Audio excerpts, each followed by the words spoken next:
Let's talk about the nasty little evil codependent relationship between anxiety and alcohol. When my wife and I were younger, when we went to a car dealership to purchase our first new car together, I was revved up and raring to go. We walked in there and I found a salesman with a clip-on tie and rubber-soled wingtip shoes, and I thought, I am going to eat this guy's lunch, negotiation-wise. I had my computer printouts from the KBB website. I knew the car that we were looking for backwards and frontwards, and I knew exactly what the price should be. So we looked around, we test drove a little bit, we found the car we wanted, and we sat down to negotiate. And I think I whispered to my wife, why don't you let me do the talking? I know you don't like conflict very much. I rolled up my sleeves and I was ready to go.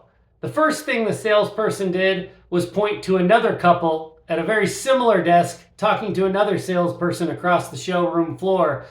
And he said, they're interested in the exact same car. That was it. He had me. My anxiety went through the roof. The thought of losing that car to somebody else, I just couldn't handle it. I overpaid for that car so fast it made my wife's head spin. She was quite impressed. With the salesman, that is. On the way out of there as we drove home, I think she said, great job avoiding conflict. I wouldn't have handled it quite that way, but there certainly weren't any arguments to be had the way you overpaid for that car.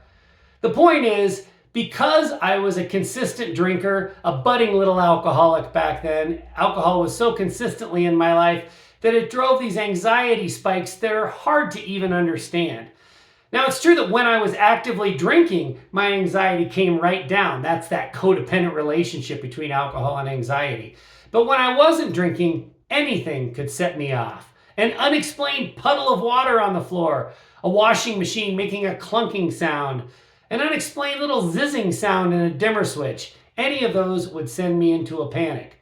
But once I was drinking, none of that seemed to matter. In fact, if I found an unexplained puddle of water on the floor, I was just glad it wasn't beer. I would hate to have spilled any of my beer and be wasteful like that.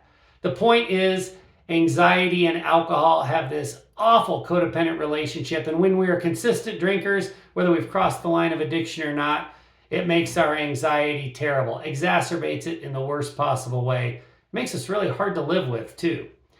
We hope you'll listen to more of our opinionated ramblings on this and other topics.